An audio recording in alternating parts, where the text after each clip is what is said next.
Welcome to Amplify, the personal brand business show. Today on the show, Bob is speaking with Louise Miller. For me, productivity is what happens before you put anything in any system. It's in the decisions that you're making. It's in the space you're giving yourself to think about what's important. And a system can't do that for you. You need to take the space and the step before you start trying to put things into a system, if you do choose to use a system. And for a lot of people, that kind of thinking doesn't come naturally. Hi there and welcome back to the Personal Brand Business Show. My name is Bob Gentle and every week I speak to incredible people who share their secrets to building, marketing and monetizing their expertise and the mindset you need for your business to grow and thrive. If you're new to the show, then while you have whatever device this is in your hand, take a moment to subscribe. That way you won't miss a single thing. Now, our ability to find success is in direct proportion to our ability to A, plan, and B, act with intention on those plans every day. And in my work with clients around the world, helping them on the road to building that profitable personal brand business, nothing holds people back quite like good old-fashioned busyness and overwhelm. So this week, we're going to dive deep into the witchcraft of making things actually happen in your business instead of having things happen to you with Louise Miller. Louise, welcome to the show. Thank you, Bob. Really happy to be here. So I stole the phrase witchcraft off your website. I did have a bit of a rummage around. I love talking about what we're going to be talking about today because it is the game changer for most people. But before I kick into that, can you maybe just start by telling us a little bit about who you are, where you are, and what it is you actually do? Yeah, so I'm Louise Miller, as you've already said. I'm based in a village in Leicestershire, and I am the Genie for Your Genius, a productivity mentor and founder of Make It Happen Club. So I help visionary solo business owners to stop faffing, to stay focused and be more productive so that they can achieve incredible things in their business without drowning in a sea of overwhelm. And I do that through Make It Happen Club, which is a calm, quiet online sanctuary where I guide people to make thoughtful choices about what they're going to focus on every month so they can actually get that stuff done. And I do that through In It Together, which is my one-to-one mentoring program, and also through my podcast, Unfrazzle, where I share bite-sized insights to help you stop faffing, make a bigger impact. That's probably the most well-organized self-introduction that I've ever had on the podcast. It's a very good way to start the show. One of the things I find with business owners is they like to think they've got their stuff together when it comes to being effective. And a lot of the time they have. And what often springs to mind when I'm dealing with business owners, and you'll recognize this, is the whole thing of what got you here won't get you there. That we build a business, a vaguely successful business, however you define success, by being competent.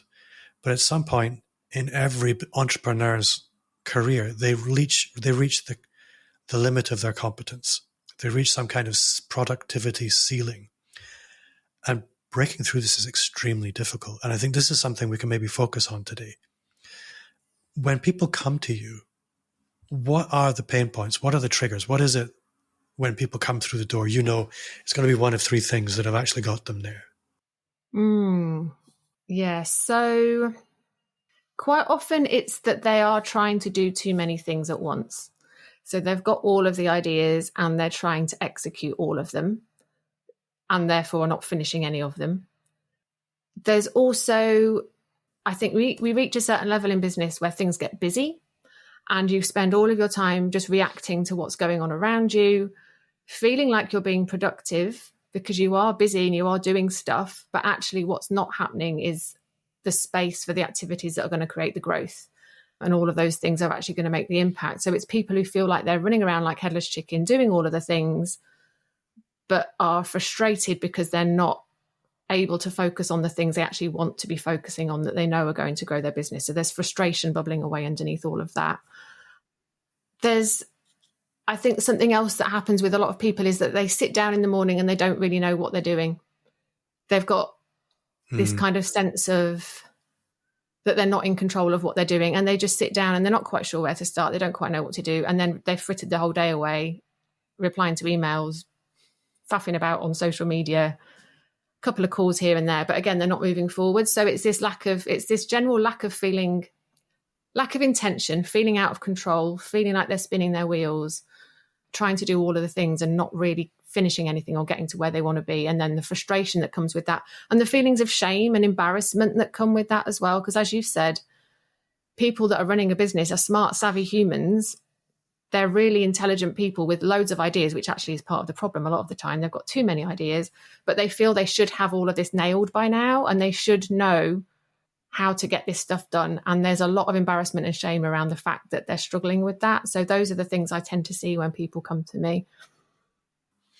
I think I ask this question quite often of my podcast guests because they are expert at something. And I think one of the things I've found with experts is that when they're presented with a client, they know it's going to be one of a very small number of things that are actually causing the problem. Yeah. And that are actually going to move the needle for people. How would you define that typically? Yeah, I think for a lot of people, it comes down to not being comfortable making a choice. And there's this sort of difficulty with decision making and practicing discernment that I think trips a lot of people up, because there's so much that they want to do and they want to have done it all by yesterday. On their own, it can be really hard to practice that kind of discernment that allows them to put their energy in a really focused way that's going to actually get them moving forward. So I don't know whether you know the book Essentialism by Greg McKeown. Highly recommend. It's a really good book. And he shows this graphic of putting your energy in lots of different directions, which he refers to it as what does he refer to it as? Something like the unsatisfying experience of making a millimeter of progress in a million different directions. And that happens because people find it really difficult to make a choice. Yeah. And when we do make that choice, we're able to move forward with a lot more clarity, focus, and speed. So it's this whole idea of slowing down to speed up. So going back to your original question, people will come to me and they'll be telling me they just wish they could work quicker, and this is taking too long. And all of this language that they're using around the pace and the speed at which they're working, when I know that what they actually need to do is slow down, so that they then can make those intentional choices and will make progress quicker. And it feels counterintuitive, but it's very true that that's what happens. So if we look at day one with a client, they come in frustrated, stressed, probably overwhelmed, too much opportunity, too little resource. How do you help people step back and I guess get initial clarity? Yeah. Because sorry, go ahead. No, I was going to say, it is that stepping back. It's exactly that. It's the very first thing I do with people is a vision and goals exercise. So I send them a questionnaire, ask them lots of questions, so I get all that information back. And then I can look at all of that, spot the threads, help them to kind of formulate a really clear vision of what they want their life to look like, because that is, in my view, and the people that I want to be working with, it's not about building a business for the sake of building a business. It's about building the business that's actually going to give you the life that you want, and that's going to give you the space to enjoy that life that you're creating. So if you've not got clarity around that vision, it's very hard to make decisions about what's going to get you there and what isn't, because you don't know where you're going. So there's the whole visioning thing around what do you want your life to look like and feel like? What do you want your business to look like and feel like? Then we do, looking at your goals, figuring out what's most important as far as what you want to achieve in the next however many months. And that varies depending on the client. And then once we've got that clarity, that's where then I work with them to go, okay, what are you going to do this month? What is in your diary? What are you committed to? How much capacity have you got? And that's also, it's such an interesting process with people, because over time I can see straight away, usually they're trying to do too much. Quite often I can't tell them that, but they will very soon, with the repeating, meeting me every month and me supporting them in the month, they'll start to realize they're trying to do too much. And then, the action plans that we're creating become much more realistic. I can completely see that. I think I would like to come back to the vision side of things first, because I think for a lot of people, that's the place to begin. And people have compromised on their vision repeatedly over years, many times. And when I work with clients, there's a similar process, but for different reasons. And I like to have them step back and not worry yet about vision, but to engage in a little bit of fantasy, because they've become so accustomed to being realistic and compromising that the vision is no longer actually all that compelling. So taking a step back and just having a what if moment to reset that vision into something that's genuinely inspiring, something rather than something that for a lot of people is going to default to something very practical.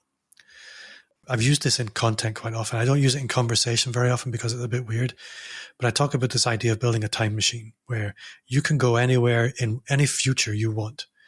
And building a time machine is very simple. It starts with fantasy, then a vision, and then some projects to support that vision, and then tasks to support that project, and then daily action. That's how you build a time machine. And people nod their head on this, and that's fantastic. A problem that I often have, and I say this very personally, and this is why I'm excited for this conversation, because you will have methods for preventing or mitigating or preparing for this. But any productivity system is wonderful to begin with, but over time they tend to fall or collapse into chaos. And I've looked at different methods of trying to calm these waves. And what I've learned is that this is inevitable. Any productivity system is going to collapse. It's how you prepare for that that's really important. How do you approach the kind of overwhelm of a productivity system getting bloated with information and then becoming a source of overwhelm rather than a source of relief, if you see what I mean? Yeah, I do see what you mean. And that is partly why I don't deal in productivity systems and tools and all of that kind of jazz, because I know that people have exactly that problem and they are looking for a solution that is out there. So this is not exactly answering your question right now, but I will come back to that. They're looking for a solution that is an off the shelf. Yeah, that's off the shelf, that all they need to do is whatever the system's telling them to do. And somehow that's going to solve all their problems. But if you are a creative, ideas-driven business owner who is much more comfortable, I know it's not as black and white as right brain, left brain, but is much more comfortable in that kind of right brain creative thinking space, the information you're putting into that productivity system and the way that you're using it is probably not going to be all that comfortable for you. It's not your natural happy place to be when you're really comfortable in ideating and having all of that creativity. Trying to chunk that down and use a productivity system is always going to feel cumbersome and challenging. And what goes into that system is only going to be as good as what you're able to put into it, unless you've got somebody supporting you with it. And you will fall out of love with it. The novelty will wear off and it's going to stop working. And people tend to overcomplicate these things. They build in all kinds of bells and whistles that they don't actually need. And so many people have said to me, they keep bouncing around from system to system, downloading free thing after free thing that's promising to make them more productive, working with people who are telling them, just fill in this spreadsheet. It's easy. And it just doesn't work. And they start to feel like there's something wrong with them. Again, more of that shame and embarrassment. And the reason it doesn't work is because it's too rigid. It's essentially not giving them what they need. And because the productivity, for me, productivity is what happens before you put anything in any system. It's in the decisions that you're making. It's in the space you're giving yourself to think about what's important. And a system can't do that for you. You need to take the space and the step before you start trying to put things into a system, if you do choose to use a system. And for a lot of people, that kind of thinking doesn't come naturally. Does that make sense? Yeah, it makes perfect sense. I think what you're describing there is productivity as an inner game. It's not an outer game. It's not exactly about the systems. It's about the person that's approaching life and the decisions that they're making and the priorities that they're setting. Yeah. So if you take me, for example, I could do a virtual summit. I could run a conference. I could start a new podcast talking about something slightly different. I could focus on YouTube. I could go to every networking event under the sun. I could start doing webinars every week. I could start an online community. all of these things I could do. How do you help a client isolate the essential from the non-essential, the priority, the high priority from the low priority, the high impact to the low impact, in order that they can give themselves not just permission to exclude, but to relax and embrace that exclusion and focusing on this one thing that they've decided they're going to pour all their enthusiasm into and not be distracted by these other things? Yeah, there's lots of things at play in that. There's one of the things I do is to really get to know my clients and understand what makes them tick, what lights them up and what doesn't, because quite often we can get caught up in thinking all of these things we should be doing because someone else is telling us we should. They're not actually aligned to your preferences, your personality, how you actually enjoy showing up in the world. So asking questions around all of that kind of thing can help to eliminate some of that noise. I said, to think about, now imagine yourself actually doing that thing and how does that feel? Because it might sound very good in principle, but what's actually involved and how will you feel showing up and delivering, or working on that thing? Are you motivated and excited enough by it? Is it playing to your strengths enough that it is still going to feel like fun and like something you want to be doing in a month's time if it's a longer term project? So that can be something that wheedles out things that are completely not right for that person. And then it's also just going back to the goals and trying to make an assessment with them, in conversation, what feels like it's going to move you towards that goal in the most efficient, again, fun way that's going to feel good to you. And then quite often it does just come down to, right, we just need to pick something and just trying not to overthink it and just make a decision, because if we don't make a decision, we're hanging around in all of this uncertainty. We're not moving anything forward. And that's not where progress lies. And I think we can get really hung up with our perfectionism that there's a right or a wrong choice. And quite often that's not the case. I mean, we can look at things like what's worked for you in the past and what hasn't, what feels like fun, what doesn't, all those things we've already spoken about. But ultimately, you've just got to make a choice and then start taking action. What I really love about what you describe is there are lots of people who will offer, I'm making bunny ears for the audio listener, business coaches who will come in and they'll probably touch on aspects of what you're discussing, but they're very general. There are other people who will impose a productivity system in a business. But what you're describing and what I'm taking away from how you're describing it is what you provide is almost like a productivity companion. It's like a plug-in productivity brain, which is accompanying the business owner in real time.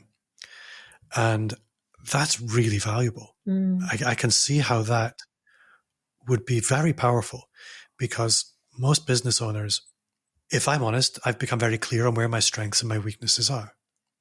And most business owners, if they're mature, will accept where their strengths and weaknesses are, but they won't necessarily compensate for them. They'll often punish themselves and think, well, I need to improve. But actually working with somebody who will occupy that particular quality in your business and offer you insight, visibility, and advice and help you make those decisions and hold you accountable to them, almost like a little inner voice, that's really powerful. I can see that having a massive impact. I saw some of the people that you've been working with, and these are names I know, and I thought to myself, really? They would hire somebody like that? But actually, from how you describe what you're doing, I can see it as being very attractive and something that people probably want to commit to long term a lot of the time. Yeah, and I think I have come to that conclusion over the years as well. I mean, when I first started exploring this kind of work, I did think I wanted to teach productivity, and it very quickly became apparent that that wasn't what I wanted to do, and that I am most valuable to people and feel most in integrity with what I'm doing when I am in the trenches with them, exactly as you said, in that kind of companion way. And I know that I can do that in the most effective and valuable way when I build those long-term relationships with people, when I get to know people really well, I get to know their business really well, I understand what's going on, I understand how they're working with the team, I understand all of that stuff, so that I can help them essentially manage themselves and be the best, most productive version of themselves, so that they can then know what to delegate, know what they're doing themselves, understand how they're going to find a rhythm for their week. I love it. And it does make a massive difference to people. Yeah. I think one of the things that I've recognized in doing this podcast for years and speaking to lots of very successful people, and I would love the listener to really pay attention to this, because all of the most successful people I know become successful not by doing more, but by doing less, through simplification, not through complexity. Mm. And what I see most business owners doing when they get busy is trying to find to make being more busy work. They hire VAs, they build a team. And this is the advice that we hear from everybody. When in reality, that's often not the best use of resource. It's often not the best path to success. It's actually eliminating and isolating those things that will truly move the needle. I think this is why this conversation is important.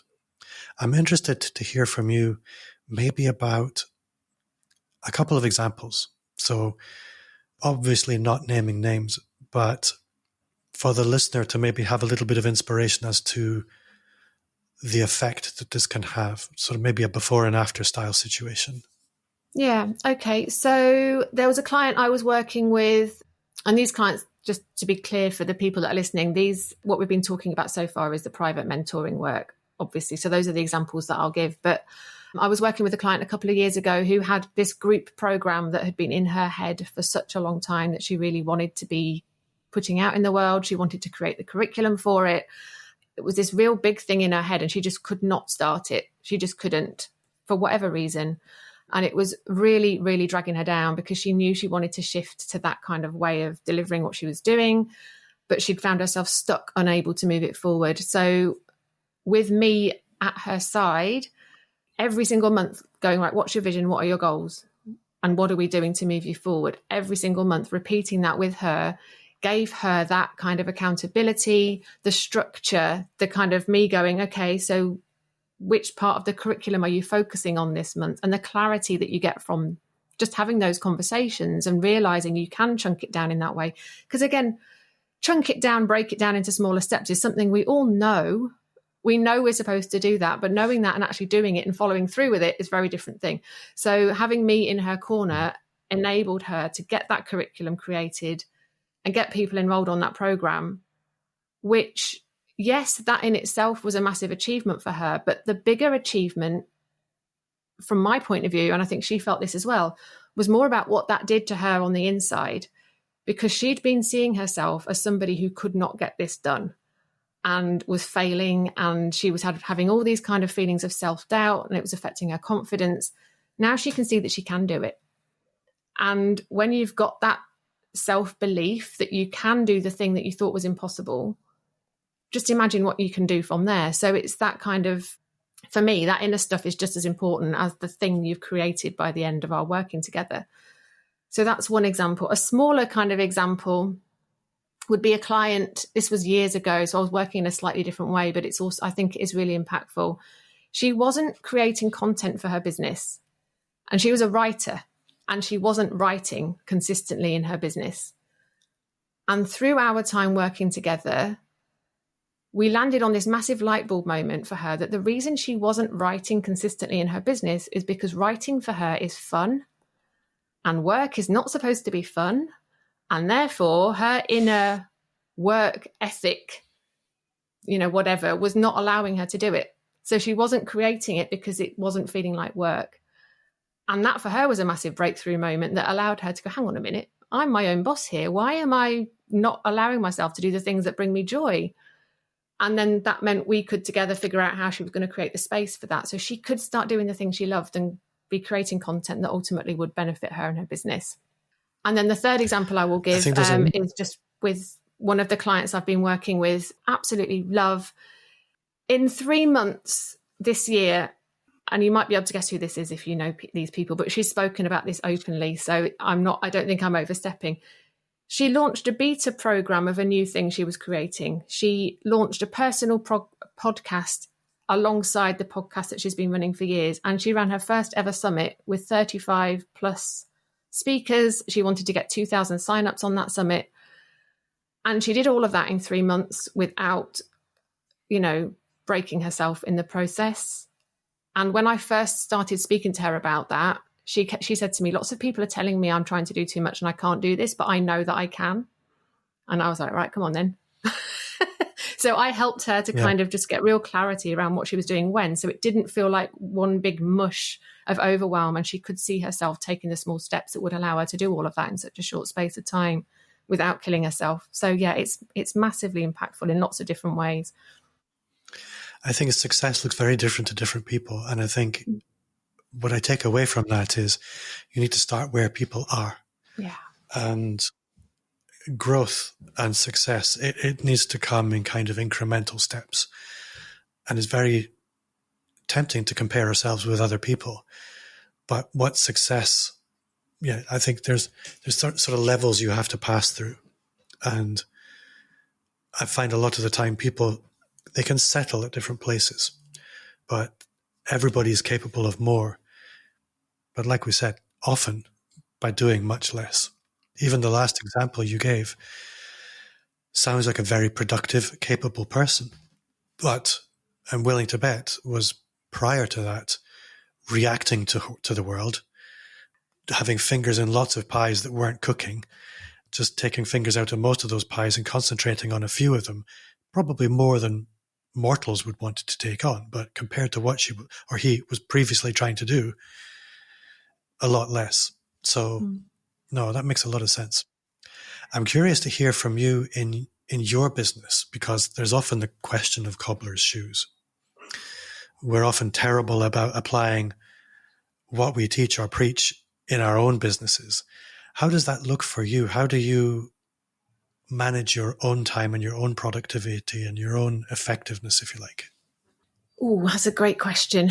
Because this stuff comes so naturally to me, it doesn't require a huge amount of conscious thought and effort in terms of actually getting stuff done and sitting down at my laptop in the morning, knowing what I'm doing and doing it. That doesn't mean I don't get distracted. We're only human.